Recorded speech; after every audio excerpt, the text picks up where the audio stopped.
성경 여행에 참여하신 여러분을 축복합니다.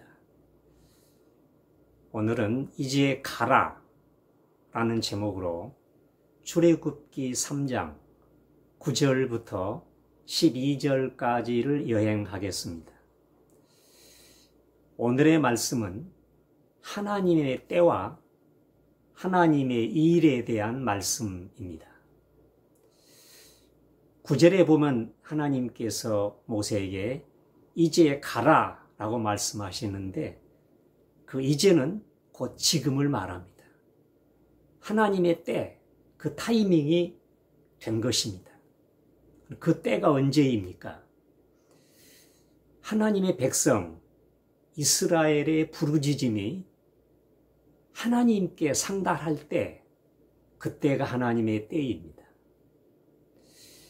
지금도 성도들이 고통이 극도에 달하고 환난을 더 이상 감당할 수 없을 만큼 됐을 때 백성들이 신음하고 탄식하며 부르짖고 그 부르짖음 속에 하나님 앞에 간구하는 기도가 있는 것이죠. 그때에 하나님이 역사하십니다. 하나님은 그 백성들의 부르짖음을 들으셨고 애굽 사람들의 학대를 하나님이 보셨다고 말씀하십니다. 하나님이 다 보고 하나님이 다 알고 계시는 것이죠. 그리고 그 때를 하나님이 가늠하시는 것입니다. 이제 가라. 이스라엘 자손의 부르짖음이 내게 달하고 애굽 사람이 그들을 괴롭히는 학대도 내가 보았으니 10절 이제 내가 너를 바로에게 보내어 너에게 내 백성 이스라엘 자손을 애굽에서 인도하여 내게 하리라. 11절 모세가 하나님께 아뢰되 내가 누구이기에 바로에게 가며 이스라엘 자손을 애굽에서 인도하여 내리이까. 두 번째로 하나님의 때는 내가 누구이기에 바로에게 가며 내가 어떻게 그 수많은 백성들을 인도하여 낼 수 있겠습니까? 바로 내가 누구이기에 우리가 할 수 있다 할 때는 하나님의 때가 아닙니다. 나는 할 수 없습니다. 나는 부족합니다. 그때 하나님이 그를 쓰시는 것이죠.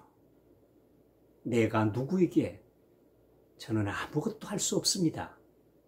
그때 하나님이 그에게 나타나셔서 그를 통해서 역사하시는 거죠. 지도자들에게 있어서 바로 이 때가 곧 하나님이 역사하실 때인 것입니다. 내가 불가능하다 할 때 하나님의 놀라운 기적적인 역사의 때가 우리들에게 다가오는 것이죠. 내가 할 수 없을 때 하나님이 직접 하시는 것입니다. 하나님께서 모세에게 말씀하십니다. 하나님이 이르시되 내가 반드시 너와 함께 있으리라. 네가 그 백성을 애굽에서 인도하여 낸 후에 너희가 이 산에서 하나님을 섬기리니 이것이 내가 너를 보낸 증거니라. 하나님께서 내가 내 백성을 인도하여 내게 하리라. 너는 단지 심부름을 할 뿐이고 너는 나의 도구가 될 뿐이다. 내가 하는 것이다. 하나님의 일은 하나님이 하신다고 말씀하고 계십니다. 그런데 내가 할 수 없다고 모세가 말할 때 내가 반드시 너와 함께 있으리라. 하나님이 모세를 홀로 보내시는 게 아닙니다. 하나님이 함께 계시고 하나님께서 함께 하시는 것입니다. 모세가 하는 것이 아니라 하나님이 하시겠다는 것을 하나님이 명확히 말씀하고 계십니다. 그렇습니다. 우리가 성도이건 지도자이건 우리가 할 수 있는 일이 얼마나 있겠습니까?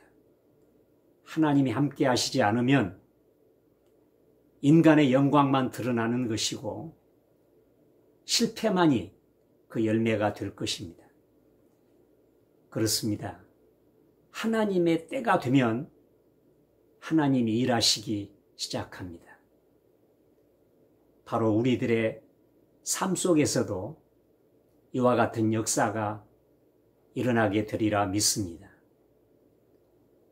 내가 감당할 수 없는 고난을 겪을 때, 그리고 지도자가 하나님 저는 아무것도 할 수 없습니다 라고 하나님께 고백할 때, 그때가 곧 하나님의 때이고 그때 하나님이 곧 일하시는 것입니다.